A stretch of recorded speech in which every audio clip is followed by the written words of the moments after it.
저는 올해로 75입니다. 남편을 10년 전에 보냈어요. 지병으로 고생하시다가 결국 세상을 떠났죠. 그때부터 성남에 있는 이 집에서 혼자 살고 있습니다. 남편이 살아계실 때 함께 장만한 집이에요. 30년을 여기서 살았습니다.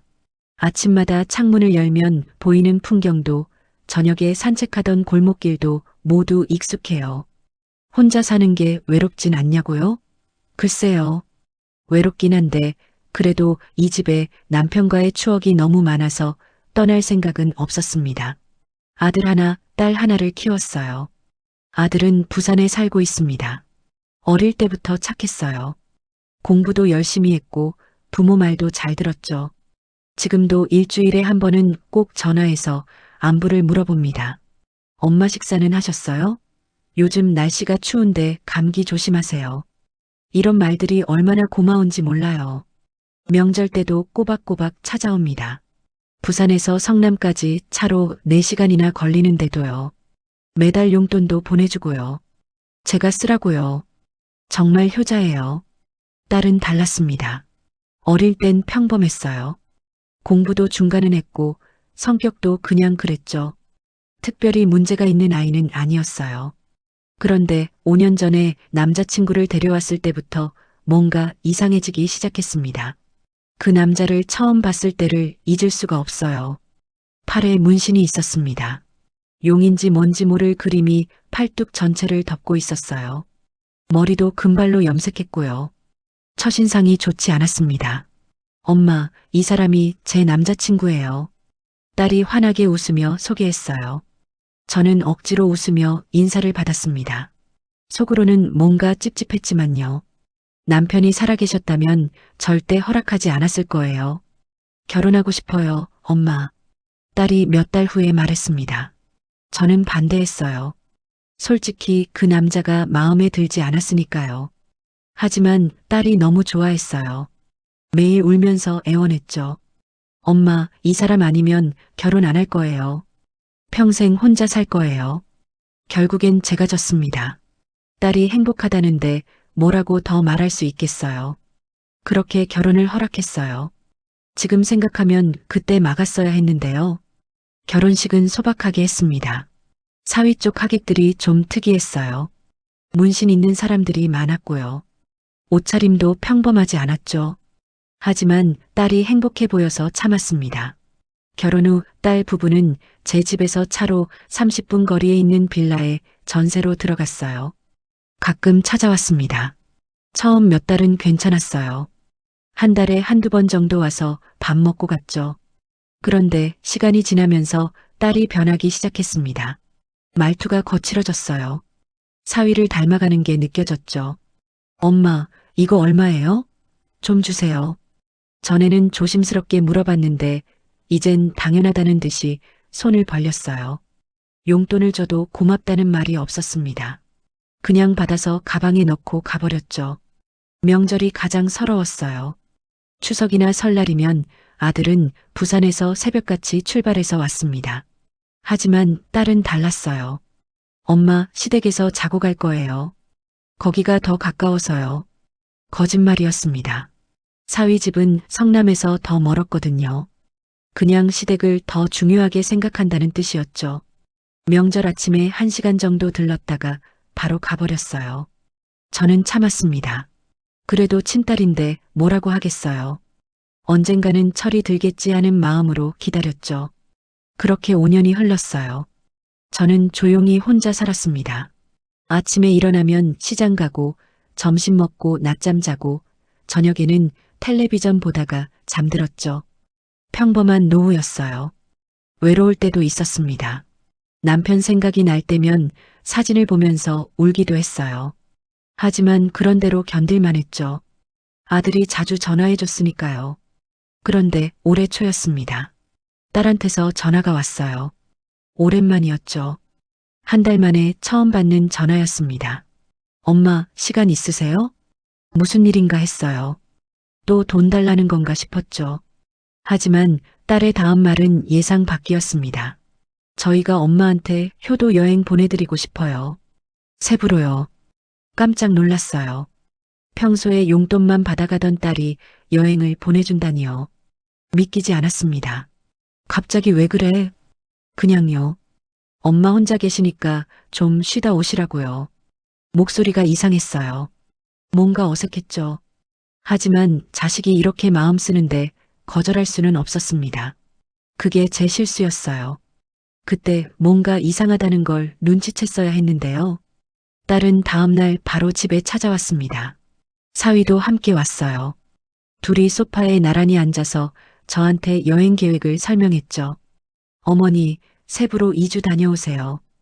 호텔도 좋은 데로 예약했어요. 사위가 말했습니다.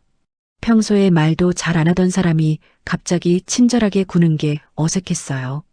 그래도 고맙다고 했죠. 항공권이랑 숙소는 저희가 다 준비할게요. 엄마는 그냥 짐만 싸시면 돼요. 딸이 웃으며 말했습니다. 하지만 그 웃음이 왠지 자연스럽지 않았어요. 억지로 웃는 것처럼 보였죠. 저는 속으로 이상하다고 생각했습니다. 너희 돈도 없을 텐데 괜찮겠니? 괜찮아요, 엄마. 저희가 효도하고 싶어서 그러는 거예요. 딸의 대답이 너무 빨랐어요. 준비한 것처럼요. 사위는 옆에서 고개만 끄덕였습니다. 둘의 모습이 뭔가 계획된 것 같았지만 저는 그냥 넘어갔어요. 일주일 후 딸이 다시 왔습니다. 항공권을 들고요. 엄마, 다음 주 월요일 출발이에요. 2주 동안 푹 쉬다 오세요.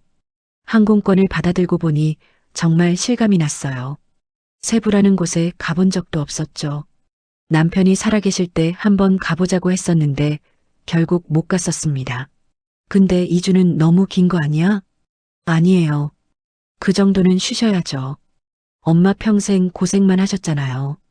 딸의 말에 고개를 끄덕였습니다. 그래도 마음 한편이 불편했어요. 뭔가 찝찝했죠. 하지만 딸이 이렇게까지 하는데 의심하면 안 되겠다 싶었습니다. 출국 전날 저녁이었어요. 딸이 또 집에 왔습니다. 이번엔 혼자였죠. 엄마, 여행 가시는 동안 집에 화분 있잖아요. 물 줘야 하니까 열쇠 하나만 빌려주세요. 순간 뭔가 이상했습니다. 화분이라고 해봐야 거실에 작은 것 2개뿐이에요. 2주 정도는 물 안 줘도 괜찮았죠. 하지만 딸이 그렇게까지 신경 쓴다는 게 기특했습니다. 여분 열쇠가 어디 있더라. 서랍을 뒤져서 열쇠를 꺼냈어요. 딸한테 주면서도 왠지 모르게 꺼림칙했습니다. 하지만 친딸인데 뭐가 문제겠어요. 고마워요, 엄마. 잘 다녀오세요. 딸이 열쇠를 받아 가방에 넣었습니다. 그때 딸의 손이 살짝 떨리는 게 보였어요. 긴장한 것처럼요. 이상했지만 그냥 넘어갔죠. 출국 당일 아침이었습니다. 딸과 사위가 공항까지 데려다 준다고 했어요. 새벽부터 차를 몰고 와서 짐을 실었죠. 어머니, 세부 날씨 덥다고 하니까 옷 가벼운 걸로 챙기세요. 사위가 말했습니다. 평소보다 말이 많았어요. 뭔가 들뜬 것 같기도 했고요. 저는 고개를 끄덕이며 차에 탔습니다. 차 안에서 딸과 사위가 계속 말을 걸었어요. 평소엔 말도 잘 안 하던 사람들이요. 세부 호텔이 얼마나 좋은지, 음식이 얼마나 맛있는지 설명했습니다. 하지만 둘 다 세부에 가본 적이 없다고 했어요. 인터넷으로 찾아봤다면서요. 인천공항에 도착했습니다. 짐을 내리고 체크인 카운터 앞까지 따라왔어요. 엄마, 정말 잘 다녀오세요. 푹 쉬시고요. 딸이 제 손을 잡았습니다. 손이 차가웠어요. 계속 떨리고 있었죠. 왜 이렇게 긴장하는지 이해가 안 됐습니다. 어머니, 걱정 말고 여행 즐기세요. 집은 저희가 잘 볼게요. 사위가 웃으며 말했습니다.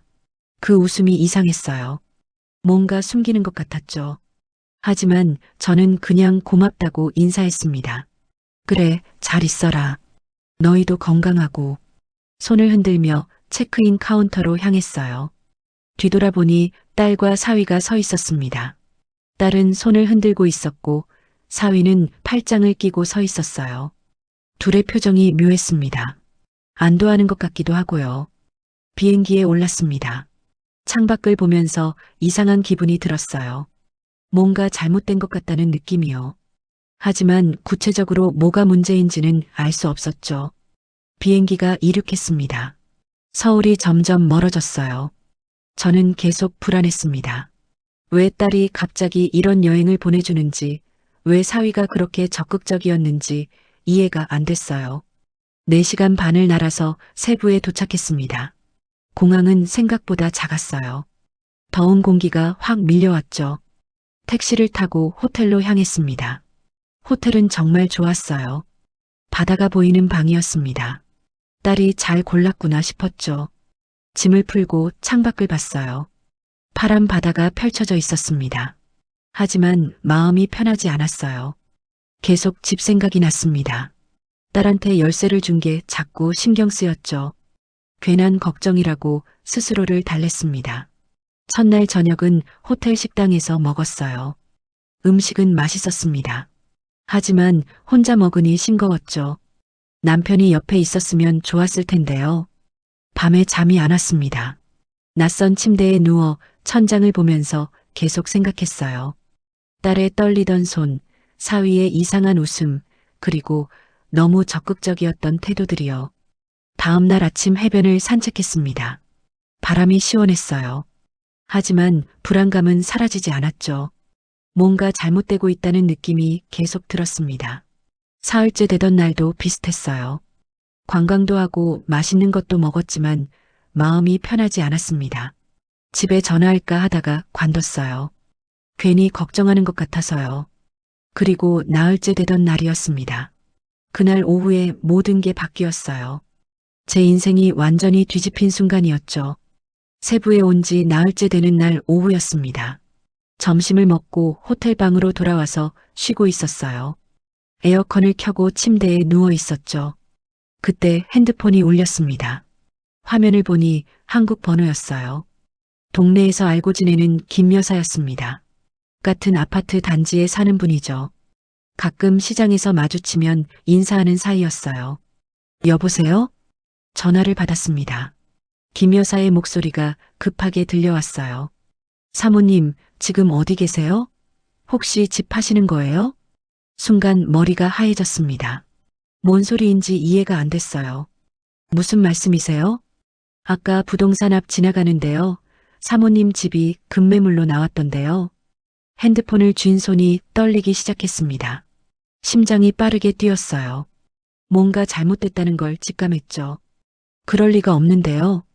제가 집을 내놓은 적이 없어요. 그래서 제가 이상해서 전화드렸죠. 혹시 모르시는 거 아니에요? 김 여사의 말에 온몸에 소름이 돋았습니다. 집을 모르게 누가 팔려고 한다는 건가요? 그럴 수가 없었어요. 지금 그 부동산 어디예요? 단지 앞 골목 부동산이요. 김 부동산 아세요? 거기에요. 전화를 끊고 바로 딸한테 전화를 걸었습니다.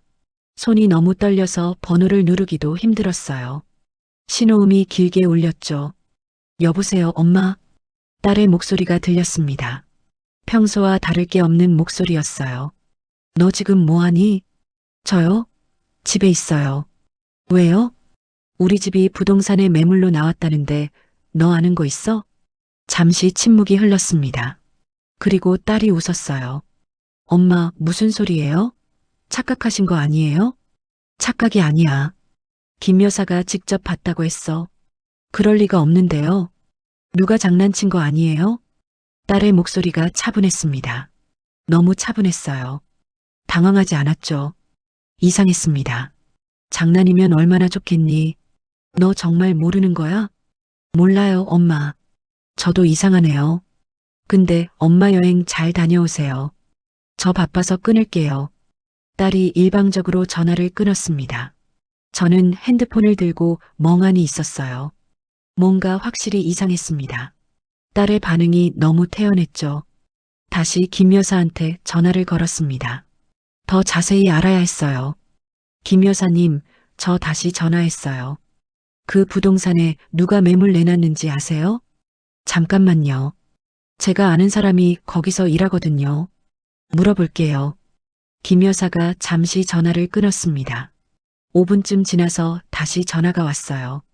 사모님, 사위분이 직접 오셨대요. 어제 오셔서 급매로 내놓으셨다고 하네요. 가슴이 철렁 내려앉았습니다. 사위가 직접 갔다고요. 딸이 모른다고 거짓말을 한 거였어요.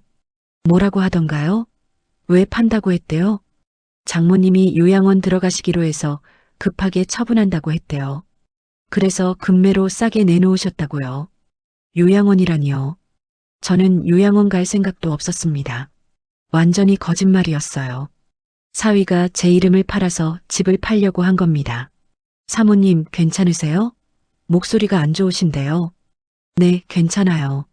알려주셔서 감사합니다. 일단 절대로 팔지 말아주세요. 제 사위가 저 모르게 그런 것 같아요. 아, 네. 알겠습니다. 매물 일단 내려놓을게요. 전화를 끊고 침대에 주저앉았습니다. 온몸에 힘이 빠졌어요. 머릿속이 복잡했죠. 딸과 사위가 저를 세부로 보낸 이유가 이거였구나. 2주라는 시간 동안 집을 팔아치우려고 했던 거예요. 그래서 그렇게 적극적이었던 거죠. 효도 여행이 아니라 범죄를 위한 시간이었습니다. 출국 전날 딸이 열쇠를 달라고 했던 것도 이해가 됐어요. 집에 들어가서 제 서류를 훔쳐내려고 했던 거였죠. 도장도 가져갔을 겁니다. 손이 부들부들 떨렸습니다. 화가 났어요. 친딸이 어떻게 이럴 수가 있는지 믿을 수가 없었습니다. 30년을 살았던 집을, 남편과의 추억이 담긴 집을 팔아버리려고 했다니요. 눈물이 났습니다. 호텔방에 혼자 앉아서 한참을 울었어요. 남편 생각이 났습니다. 당신이 살아계셨다면 이런 일이 없었을 거예요. 울다가 정신을 차렸습니다. 지금 울고 있을 때가 아니었어요. 빨리 한국으로 돌아가야 했습니다. 집이 팔리기 전에요. 침대에서 일어나 노트북을 켰습니다. 항공권을 검색했어요. 손이 떨려서 마우스를 제대로 클릭하기도 힘들었죠. 가장 빠른 비행기는 내일 새벽 6시였습니다. 오늘 밤 11시에 공항 가면 될 것 같았어요. 망설이지 않고 예약했습니다. 짐을 쌌습니다. 옷가지들을 가방에 마구 집어넣었어요. 정리할 여유가 없었죠. 빨리 한국으로 가야 했습니다. 프런트에 내려가서 체크아웃을 했습니다. 직원이 이상하게 쳐다봤어요. 예정보다 열흘이나 일찍 떠나는 거니까요. 뭔가 문제 있으세요? 아니요, 급한 일이 생겨서요. 택시를 불렀습니다. 공항까지 가는 차 안에서도 계속 생각했어요. 집이 벌써 팔렸으면 어쩌나. 계약이 끝났으면 어쩌나. 불안한 생각들이 머릿속을 가득 채웠습니다. 공항에 도착해서 대기실에 앉았습니다. 시계를 보니 밤 11시였어요. 새벽 6시까지 7시간을 기다려야 했죠. 한숨도 못 잤습니다. 의자에 앉아서 시계만 쳐다봤어요. 시간이 너무 천천히 갔습니다. 빨리 비행기를 타고 싶었죠. 새벽 4시쯤 체크인을 했습니다. 탑승구로 가서 또 기다렸어요. 다른 승객들은 졸고 있었지만 저는 잠이 안 왔습니다. 드디어 탑승이 시작됐습니다. 비행기에 올라 자리에 앉았어요. 창밖을 보면서 빨리 출발하기만을 기도했습니다. 비행기가 이륙했습니다. 세부가 점점 멀어졌어요. 저는 주먹을 꽉 쥐고 있었습니다. 집을 지켜야 한다는 생각뿐이었죠. 4시간 반이 너무 길게 느껴졌습니다. 영화도 안 보고 음식도 안 먹었어요. 그냥 빨리 도착하기만을 바랐습니다. 인천공항이 보였습니다. 드디어 한국이었어요. 비행기가 착륙했습니다. 저는 가방을 들고 제일 먼저 나왔죠. 다른 승객들을 밀치다시피 하면서요. 입국 심사를 받고 나오는데 다리에 힘이 없었습니다. 밤새 한숨도 못 자서 온몸이 피곤했어요. 하지만 쉴 수가 없었죠. 빨리 집에 가야 했습니다. 짐을 찾아서 공항 밖으로 나왔어요. 아침 10시쯤이었습니다. 택시 승강장으로 달려갔죠. 사람들이 줄을 서 있었어요. 죄송한데 급한 일이 있어서요. 앞사람한테 양해를 구하고 택시를 탔습니다. 기사님한테 주소를 말했어요. 성남까지 빨리 좀 가주세요. 정말 급합니다. 네, 알겠습니다. 기사님이 출발했습니다. 하지만 도로가 막혔어요. 출근 시간이라 차들이 꽉 차 있었죠. 저는 초조하게 창밖만 쳐다봤습니다. 차가 조금씩 앞으로 나갔어요. 너무 답답했습니다. 걸어가는 게 더 빠를 것 같았죠. 손으로 무릎을 계속 두드렸어요. 손님 괜찮으세요? 많이 급하신가 봐요. 네, 집에 큰일이 났어요. 그러시구나. 최대한 빨리 가드릴게요. 기사님이 이해해 주셨습니다. 갓길로도 가고 골목길로도 갔어요.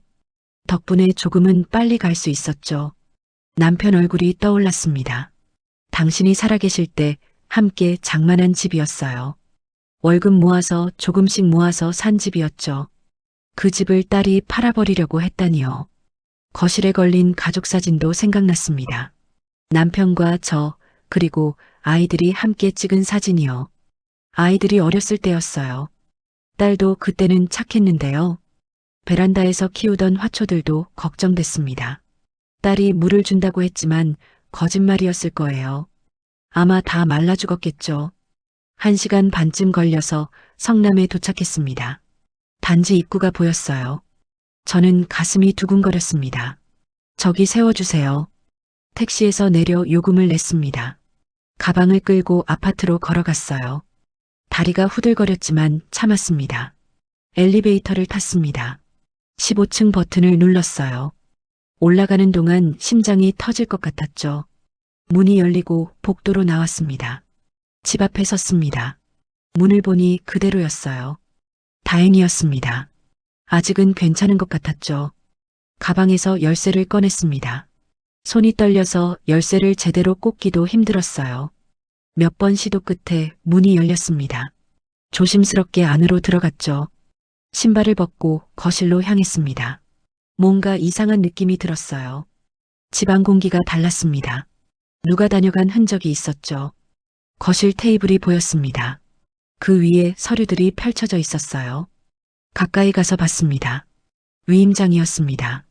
제 이름이 적혀 있었어요. 부동산 매매를 위임한다는 내용이었죠. 제가 쓴 적도 없는 서류였습니다. 옆에 인감증명서도 있었습니다. 제 도장이 찍혀 있었어요. 언제 이걸 떼어갔는지 모르겠더라고요. 분명 딸이 한 짓이었습니다. 부동산 매매 계약서 초안도 있었습니다. 빈칸이 많았어요. 아직 작성 중이었던 것 같았죠. 매매가가 시세보다 낮게 적혀 있었습니다. 제 도장함도 열려 있었습니다. 평소에 서랍 깊숙이 넣어뒀는데요. 누가 뒤져서 찾아낸 거였어요. 인감도장이 테이블 위에 그대로 놓여 있었죠. 다리에 힘이 풀렸습니다. 그 자리에 주저앉았어요. 이게 정말 현실인가 싶었습니다. 친딸이 제 서류를 훔쳐서 집을 팔려고 했다니요. 울음이 터져 나왔습니다. 소리내서 울었어요. 너무 억울했습니다. 어떻게 이럴 수가 있는지 이해가 안 됐죠. 한참을 울고 나서 정신을 차렸습니다. 지금 울고 있을 때가 아니었어요. 딸한테 전화를 해야 했습니다. 핸드폰을 꺼내 딸 번호를 눌렀습니다. 신호음이 울렸어요. 세 번째 신호음에 딸이 받았습니다. 엄마, 왜요? 너 지금 어디니? 집에 있는데요. 왜 그러세요? 당장 집으로 와. 사위도 데리고. 목소리가 떨렸습니다. 화가 나서 그랬어요. 딸이 잠시 말이 없었죠. 어머니, 왜 벌써 오셨어요? 여행 더 하시라고 했잖아요. 그게 지금 중요하니? 당장 와. 30분 안에. 전화를 끊어버렸습니다. 딸의 당황하는 목소리가 들렸지만 듣고 싶지 않았어요. 소파에 앉아 기다렸습니다. 테이블 위의 서류들을 다시 봤어요. 위임장, 인감증명서, 계약서 초안. 모두 제 집을 팔기 위한 준비물이었죠. 화분들도 봤습니다. 물을 준다고 했던 화분들이요. 모두 말라 있었어요. 흙이 갈라져 있었죠. 거짓말이었던 겁니다. 처음부터 화분 따위는 관심 없었어요. 냉장고를 열어봤습니다. 출국 전에 정리했던 음식들이 그대로였어요. 딸이 한 번도 안 왔다는 뜻이었죠. 열쇠를 빌려간 건 오직 서류를 훔치기 위해서였습니다. 방에도 들어가 봤습니다. 서랍이 열려 있었어요. 제 중요한 서류들이 보관된 서랍이었죠. 뒤져진 흔적이 역력했습니다. 통장도 찾아봤습니다. 다행히 그대로 있었어요. 아마 시간이 없어서 못 가져간 것 같았죠. 조금만 늦었어도 통장까지 털렸을 겁니다. 다시 거실로 나왔습니다. 창밖을 봤어요. 저 밑에 부동산이 보였습니다. 큰 현수막이 걸려 있었죠. 제 집 호수가 적혀 있었어요. 가슴이 답답했습니다. 숨이 잘 안 쉬어졌어요. 물을 마시러 부엌에 갔습니다. 컵에 물을 따라 마셨죠. 30분쯤 지났을까요? 초인종이 울렸습니다. 딸이 온 거였어요. 문을 열었습니다. 딸과 사위가 서 있었습니다. 둘 다 표정이 굳어 있었어요. 제가 갑자기 한국에 있으니 충격받은 듯한 얼굴이었죠. 들어와. 차갑게 말했습니다. 둘이 조심스럽게 안으로 들어왔어요. 신발을 벗고 거실로 갔습니다. 앉아. 소파를 가리켰습니다. 딸과 사위가 나란히 앉았어요. 저는 맞은편에 앉았습니다. 테이블 위에 서류들을 가리켰습니다. 둘 다 서류를 봤어요. 얼굴이 하얗게 질렸죠. 이게 뭐니? 조용히 물었습니다. 딸이 입술을 깨물었어요. 대답이 없었죠. 대체 무슨 짓이냐? 내가 살아있는데 내 집을 팔아? 목소리가 커졌습니다. 참으려고 했는데 안 됐어요.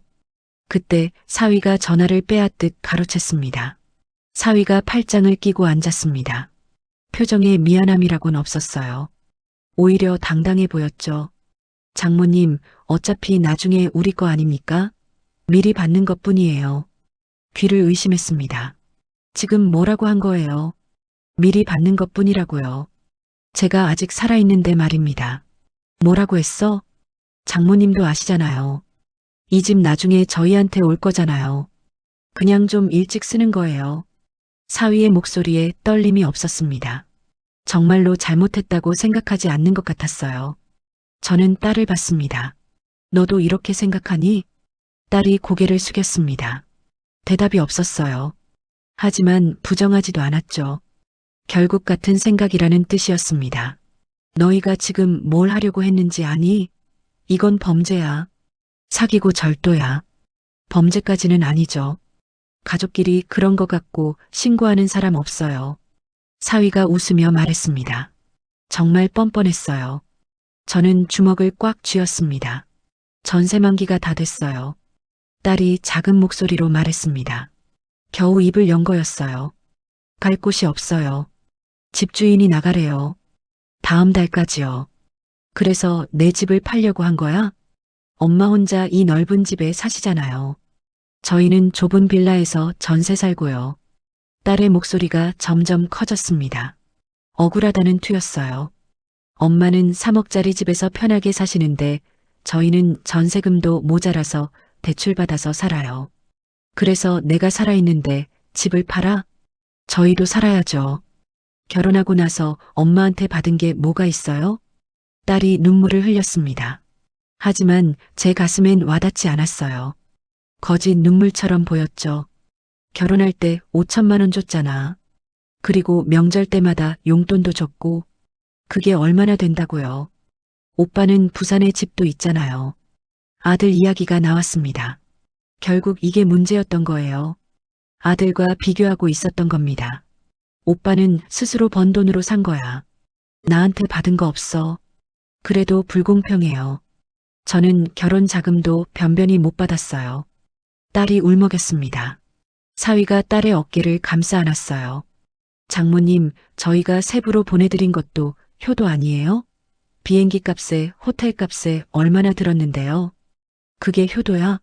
나를 내쫓으려고 한 거잖아. 너무 심하게 말씀하시네요. 저희도 나름 고민했어요. 사위의 말에 화가 치밀었습니다. 고민을 했다고요. 어떻게 집을 팔까 고민했다는 거죠. 얼마에 팔려고 했어? 테이블 위 계약서를 집어들었습니다. 매매가가 적혀 있었어요. 2억 5천. 시세가 3억인데 2억 5천에 팔려고 했어? 금매니까요. 빨리 처분하려면 싸게 내놔야죠. 사위가 대답했습니다. 아무렇지도 않은 표정이었어요. 그 돈으로 뭐 하려고 했는데? 저희 집 사려고요. 전세 사는 거 이제 지겹거든요. 솔직했습니다. 거짓말도 안 했어요. 정말로 제 집을 팔아서 자기들 집을 사려고 했던 겁니다. 나는 어쩌라고? 장모님은 형님네 가시면 되잖아요. 부산에 형님 계시잖아요. 사위의 말에 할 말을 잃었습니다. 제 인생을 마음대로 정해버리는 거였어요. 내가 왜 내 집을 떠나야 하는데? 어차피 혼자 사시는데 뭐가 달라요? 부산이든 성남이든요. 딸이 말했습니다. 정말 제 딸이 맞나 싶었어요. 이렇게 변할 수가 있다니요. 미안해요, 엄마. 딸이 갑자기 울기 시작했습니다. 큰 소리로 울었어요. 하지만 제 마음은 움직이지 않았습니다. 정말 미안해요. 저희가 잘못했어요. 미안하다고 해서 될 일이야? 다시는 안 그럴게요. 용서해 주세요. 딸이 무릎을 꿇었습니다. 바닥에 엎드렸어요. 하지만 진심으로 보이지 않았습니다. 일어나. 그런 거 하지 마. 엄마, 제발요. 저희 갈 데가 없어요. 그건 너희가 알아서 할 일이야. 내 집을 팔아서 해결할 문제가 아니잖아. 사위가 일어섰습니다. 딸을 일으켰어요. 장모님, 저희 정말 어렵습니다. 전세 대출 이자도 못 갚고 있어요. 또 같은 말을 했습니다. 정말 답답했어요. 이 사람들은 이해를 못하는 거였습니다. 나가. 당장 나가. 장모님, 나가라고 했어. 다시는 내 앞에 나타나지 마. 목소리가 떨렸습니다. 화가 나서가 아니었어요. 슬퍼서였습니다. 친딸을 이렇게 내쫓는 게 슬펐죠. 딸이 다시 울었습니다. 이번엔 진짜 우는 것 같았어요. 하지만 이미 늦었습니다. 엄마, 제발요. 나가. 지금 당장. 사위가 딸을 잡아 끌었습니다. 현관으로 향했어요. 딸이 뒤돌아봤습니다. 엄마, 나가. 문이 닫혔습니다. 딸의 우는 소리가 복도에서 들렸어요. 점점 멀어졌습니다. 저는 소파에 주저앉았습니다. 온몸에 힘이 빠졌어요. 정말 끝이구나 싶었습니다. 테이블 위에 서류들을 봤습니다. 위임장, 인감증명서, 계약서 모두 찢어버리고 싶었어요. 하지만 증거로 남겨둬야 했습니다. 창밖을 봤습니다. 딸과 사위가 나가는 게 보였어요. 사위가 딸을 데리고 주차장으로 갔습니다. 차를 타고 떠났죠. 혼자 남았습니다. 조용했어요. 너무 조용했습니다. 귀가 멍멍했죠. 남편 사진을 봤습니다. 벽에 걸린 사진이었어요. 여보, 우리 딸이 이렇게 됐어요. 혼잣말을 했습니다. 남편이 대답할 리 없었지만요. 며칠을 그렇게 보냈습니다. 집에만 있었어요. 밥도 제대로 안 먹었죠. 딸 생각만 났습니다. 그러다 결심했습니다. 이 집에 더 있을 수 없다고요. 딸 부부가 근처에 산다는 게 소름 끼쳤습니다. 언제 또 무슨 짓을 할지 몰랐어요. 딸과 사위를 내쫓은 후 사흘이 지났습니다. 그동안 잠을 제대로 못 잤어요. 밤마다 악몽을 꿨죠. 딸이 나타나서 집 열쇠를 가져가는 꿈이었습니다. 냉장고에 있던 음식들도 거의 안 먹었어요. 입맛이 없었습니다. 물만 마시고 지냈죠. 거울을 보니 얼굴이 많이 상해 있었어요. 아들한테 전화가 왔습니다. 일주일에 한 번 하는 안부 전화였어요. 엄마, 잘 지내세요? 세부 여행은 어땠어요? 응, 좋았어. 거짓말을 했습니다. 아들한테 이 일을 말하고 싶지 않았어요. 걱정할 게 뻔했죠. 목소리가 안 좋으신데 괜찮으세요? 감기 기운이 좀 있어. 걱정 마. 병원은 가보셨어요? 응, 다녀왔어. 약 먹고 있어. 전 아들에게 거짓말을 했습니다. 걱정할까 봐요. 아들과 통화를 끝내고 한숨을 쉬었어요. 소파에 앉아 생각했습니다. 이제 어떻게 해야 하나? 이 집에서 계속 살 수 있을까? 딸이 또 무슨 짓을 할지 몰랐습니다. 문을 두드리는 소리가 났습니다. 깜짝 놀랐어요. 설마 딸이 온 건 아니겠죠? 인터폰을 확인했습니다. 김 여사였습니다. 안심하고 문을 열었어요. 사모님, 괜찮으세요? 얼굴이 많이 안 좋으신데요. 네, 괜찮아요. 제가 미역국 좀 끓였어요. 드세요. 김 여사가 냄비를 내밀었습니다. 고마웠어요. 받아서 부엌에 놓았죠. 부동산에 매물 나온 거 알려주셔서 감사했어요. 당연히 알려드려야죠. 근데 어떻게 된 거예요? 궁금해 죽겠어요. 김 여사가 물었습니다. 말하고 싶지 않았지만 숨길 수도 없었어요. 대충 설명했습니다. 딸이 그랬어요. 제 몰래 집을 팔려고요. 세상에, 어떻게 친딸이 그럴 수가 있어요? 김 여사가 놀라며 말했습니다. 저도 믿기지 않았어요. 이제 어쩌실 거예요? 모르겠어요. 생각 중이에요. 경찰에 신고는 안 하세요? 친딸인데 어떻게 신고를 해요? 김 여사가 고개를 끄덕였습니다. 이해한다는 표정이었어요. 그래도 조심하세요. 또 무슨 짓을 할지 몰라요. 김 여사가 돌아갔습니다. 혼자 남아서 미역국을 먹었어요. 맛이 없었습니다. 아니, 제가 맛을 못 느끼는 거였죠. 며칠을 더 고민했습니다. 밤낮으로 생각했어요. 결론은 하나였습니다. 이 집을 떠나야 한다는 거였죠. 딸 부부가 차로 30분 거리에 산다는 게 무서웠습니다. 언제 또 올지 몰랐어요. 열쇠도 바꿨지만 불안했습니다. 또 다른 방법으로 집에 들어올 수도 있었죠. 부산으로 가야겠다고 생각했습니다. 아들이 있는 곳으로요. 거기서 새로 시작하는 게 나을 것 같았어요.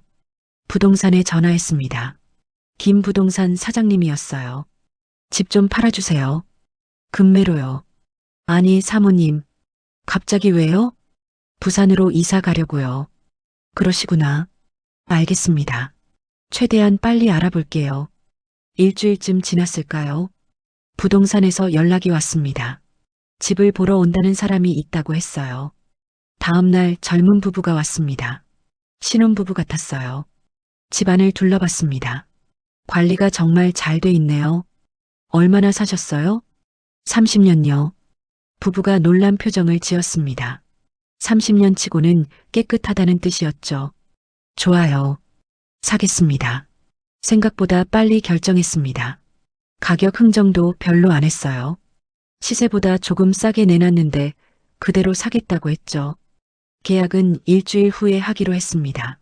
그동안 이사 준비를 해야 했어요. 짐을 싸기 시작했습니다. 30년 동안 모은 물건들이 정말 많았어요. 옷가지, 그릇, 이불, 책들. 다 정리하기가 쉽지 않았습니다. 남편 유품도 있었습니다. 옷이랑 시계, 안경. 버릴 수가 없었어요. 모두 박스에 담았습니다. 사진첩도 꺼냈습니다. 오래된 사진들이 가득했어요. 아이들이 어렸을 때 사진도 많았죠. 딸이 웃고 있는 사진도 있었습니다. 그때는 착했는데요. 언제부터 변한 걸까요? 사위를 만나고 나서였던 것 같아요. 점점 달라지더니 결국 이렇게 됐습니다. 아들한테 전화를 걸었습니다. 더 이상 숨길 수가 없었어요. 아들아, 엄마가 부산으로 이사 가려고 하는데 괜찮겠니? 네. 갑자기요? 무슨 일 있으세요? 그냥 내 곁에서 살고 싶어서. 좋죠. 당연히 좋죠. 근처에 괜찮은 아파트 알아볼게요. 아들이 기뻐했습니다. 진심으로 반가워하는 게 느껴졌어요. 딸과는 정말 달랐죠. 엄마, 혹시 무슨 일 있으신 거예요? 목소리가 이상한데요. 아니야. 그냥 외로워서. 또 거짓말을 했습니다. 아들한테 딸 이야기를 하고 싶지 않았어요. 형제간에 틀어지면 안 되니까요. 알겠어요. 제가 집 알아보고 연락드릴게요. 이틀 후 아들한테서 전화가 왔습니다. 자기네 집에서 걸어서 10분 거리에 괜찮은 아파트가 있다고 했어요. 전세로 나온 집이래요. 엄마, 제가 전세금 보태드릴게요. 작은 집이지만 혼자 살기엔 괜찮아요. 아니야. 엄마가 집 팔면 돈 생겨. 걱정 마. 그래도 제가 도와드릴게요. 엄마 평생 고생하셨잖아요. 눈물이 났습니다. 정말 착한 아들이었어요. 효자였죠? 계약일이 왔습니다. 부동산에서 계약을 했어요. 2억 7천에 팔렸습니다. 시세보다는 싸게 나갔지만 급하게 처분하는 거니까 어쩔 수 없었죠. 잔금은 한 달 후에 받기로 했습니다. 그때까지 이사를 완료하면 됐어요. 이사 날짜를 잡았습니다. 2주 후였어요. 이사 짐센터에 전화해서 예약했습니다. 딸한테는 아무 말도 안 했습니다. 알려줄 필요가 없었어요. 어차피 연락도 안 됐죠. 제가 전화를 안 받았으니까요. 이사 전날 밤이었습니다. 집안을 둘러봤어요. 30년을 살았던 곳이었습니다. 추억이 정말 많았죠. 거실 소파에서 아이들이 뛰어놀던 모습이 떠올랐습니다. 주방에서 남편과 함께 요리하던 기억도 났어요. 베란다에서 커피 마시던 아침들도요. 하지만 이제 떠나야 했습니다. 이 집엔 더 이상 행복한 기억만 있는 게 아니었어요. 딸이 저지른 일이 모든 걸 망쳐버렸죠. 이사 당일 아침이었습니다. 이사 짐센터 차가 왔어요. 짐을 싣기 시작했습니다. 짐이 모두 실렸습니다. 빈집을 마지막으로 봤어요. 텅 비어 있었습니다. 30년의 흔적이 사라진 거였죠. 현관문을 잠그고 나왔습니다. 열쇠를 주머니에 넣었어요. 잠금일에 새 주인한테 줘야 했습니다. 엘리베이터를 타고 내려갔습니다. 1층 로비를 지나 밖으로 나왔어요. 아파트를 뒤돌아봤습니다. 안녕. 작게 인사했습니다. 30년을 함께한 집한테요. 이사차를 타고 부산으로 향했습니다. 창밖을 보면서 생각했어요. 이제 새로운 시작이구나. 고속도로를 달리는 내내 창밖만 봤습니다. 성남을 벗어나니 마음이 조금 편해졌어요. 딸 생각이 계속 났지만 참았죠. 이제 새로운 삶을 시작해야 했으니까요. 4시간쯤 걸려서 부산에 도착했습니다. 아들이 약속한 장소에서 기다리고 있었어요. 며느리도 함께 나와 있었죠. 어머니 고생하셨어요. 며느리가 제 손을 잡았습니다. 따뜻했어요. 딸한테선 느껴본 적 없는 온기였죠. 새 집이 작긴 한데 괜찮으실 거예요. 아들이 말했습니다. 걱정하는 표정이었어요. 저는 웃으며 대답했죠. 괜찮아. 혼자 살기엔 충분해. 아들네 집 근처 아파트는 생각보다 괜찮았습니다. 오래됐지만 깨끗했어요. 방 2개에 거실 하나. 혼자 살기엔 넓은 편이었죠. 이사 짐을 풀기 시작했습니다. 아들과 며느리가 도와줬어요. 박스를 열어서 물건들을 정리했습니다. 어머니, 이거 어디 놓을까요? 며느리가 남편 사진을 들고 물었습니다. 거실 벽에 걸기로 했어요. 성남 집에 있던 것과 같은 자리였죠. 저녁 때가 됐습니다. 며느리가 미리 준비해온 음식을 차렸어요. 김치찌개랑 반찬들이었습니다. 드세요, 어머니. 많이 드셔야 해요. 3명이 둘러앉아 밥을 먹었습니다. 오랜만에 제대로 된 식사였어요. 성남에선 혼자 대충 먹었었죠. 어머니, 궁금한 게 있는데요.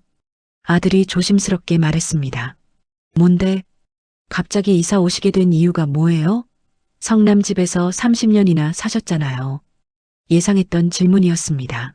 하지만 대답하기 싫었어요. 그냥 내 곁에서 살고 싶어서. 정말 그것뿐이에요? 아들이 제 눈을 봤습니다. 뭔가 숨기고 있다는 걸 눈치챈 것 같았어요. 응, 외로웠어. 더 이상 묻지 않았습니다. 아들은 착했으니까요. 제가 말하기 싫어하는 걸 알았죠. 일주일이 지났습니다. 부산 생활에 조금씩 적응했어요. 아침마다 근처 공원을 산책했습니다. 아들네 집에 들러 손주들도 봤죠. 어느 날 오후였습니다. 핸드폰이 울렸어요. 모르는 번호였습니다. 받지 않으려다가 혹시 몰라서 받았죠. 여보세요? 엄마. 딸의 목소리였습니다. 가슴이 철렁했어요. 왜 전화했어? 엄마, 저예요. 집에 갔는데 다른 사람이 살고 있어요. 무슨 일이에요? 딸의 목소리가 떨렸습니다. 당황한 게 느껴졌어요. 집 팔았어. 네. 언제요? 왜 아무 말도 안 하셨어요? 너한테 말할 이유가 없잖아. 엄마, 지금 어디 계세요? 그건 내가 알 필요 없어. 목소리를 차갑게 했습니다. 딸이 숨을 크게 쉬는 소리가 들렸어요. 엄마, 저 정말 미안해요. 제가 잘못했어요. 미안하다고 다야? 너는 나한테 할 수 없는 짓을 했어. 알아요. 제가 너무 잘못했어요. 용서해 주세요. 딸이 울기 시작했습니다. 이번엔 진짜 우는 것 같았어요. 하지만 제 마음은 움직이지 않았습니다. 이제 연락하지 마. 너는 내 딸이 아니야. 엄마, 제발요. 한 번만 용서해 주세요. 안 돼. 너 때문에 내가 집을 떠났어. 30년 살던 집을. 전화를 끊어버렸습니다. 손이 떨렸어요. 딸 목소리를 들으니 마음이 흔들렸죠. 하지만 용서할 수 없었습니다. 핸드폰을 받습니다. 딸 번호를 차단했어요. 더 이상 전화 받고 싶지 않았습니다. 며칠 후 또 전화가 왔습니다. 이번엔 사위 번호였어요. 받지 않았습니다. 문자가 왔죠. 장모님, 한 번만 만나주세요. 사과드리고 싶습니다. 문자를 지웠습니다. 사위 번호도 차단했어요. 한 달쯤 지났습니다. 부산 생활이 익숙해졌어요. 아들네 집에 자주 놀러 갔습니다. 손주들이 너무 예뻤죠. 할머니, 오늘도 오셨어요? 큰 손주가 달려와서 안겼습니다. 5살이었어요. 너무 귀여웠죠. 그럼 우리 손주 보러 왔지. 아이를 안고 거실로 들어갔습니다. 며느리가 차를 내왔어요. 어머님, 요즘 많이 좋아 보이세요. 그래, 여기 와서 마음이 편해졌어. 다행이에요. 처음엔 걱정했거든요. 며느리가 웃었습니다. 정말 착한 며느리였어요. 딸보다 낫다는 생각이 들었죠. 저녁은 아들네 집에서 먹었습니다.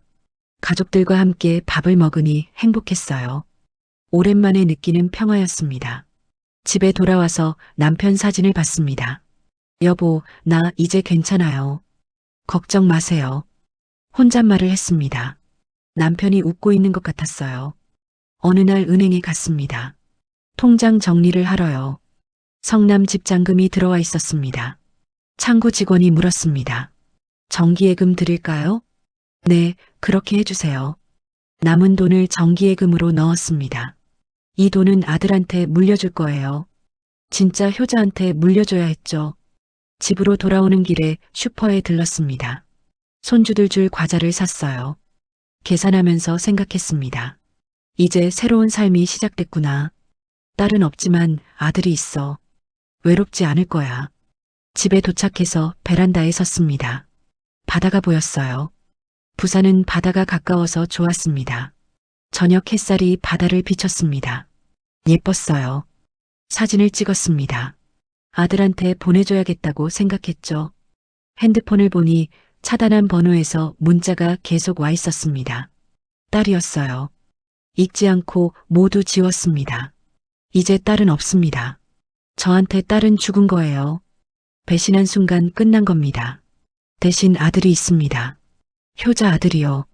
그리고 착한 며느리와 예쁜 손주들도요. 남은 인생은 이 사람들과 함께 살 겁니다. 행복하게요. 거실에 앉아 텔레비전을 켰습니다. 저녁 뉴스가 나왔어요. 별 관심 없이 봤습니다. 차 한 잔을 마셨습니다. 따뜻했어요. 마음도 따뜻해졌습니다. 창밖을 봤습니다. 어둠이 내리고 있었어요. 하지만 무섭지 않았습니다. 이제 아들 곁에 있으니까요. 재산 관리도 철저히 해야겠다고 생각했습니다. 통장을 잘 보관하고 중요한 서류도 금고에 넣어뒀어요. 딸 같은 일이 다시는 없어야 했죠. 아들한테만 물려줄 겁니다. 효도한 사람이 대가를 받아야 하니까요. 그게 공평한 거죠. 침대에 누웠습니다. 오늘도 하루가 끝났어요. 내일은 또 어떤 하루가 될까요? 아마 평범한 하루겠죠. 산책하고 아들네 집 가고 손주들 보고 그런 평범한 하루요. 하지만 그게 좋습니다. 평범한 게 행복인 거니까요. 눈을 감았습니다. 잠이 왔어요. 편안한 잠이었습니다. 부산으로 와서 처음으로 푹 잔 밤이었어요. 악몽도 없었습니다. 딸 꿈도 안 꿨죠. 아침에 일어나니 햇살이 들어왔습니다. 새로운 하루였어요. 창문을 열었습니다. 바람이 불어왔어요. 바다 냄새가 났습니다. 좋은 하루다. 혼잣말을 했습니다. 정말 좋은 하루였어요. 커피를 내렸습니다. 베란다에 나가 마셨어요. 바다를 보면서요. 이게 제 새로운 삶입니다. 딸 없이 하지만 아들과 함께 행복한 삶이에요. 남은 재산은 아들한테 줄 겁니다. 잘 지켜서요. 그게 제 마지막 임무예요. 그렇게 다짐하며 오늘도 하루를 시작합니다. 부산에서의 새로운 삶을요.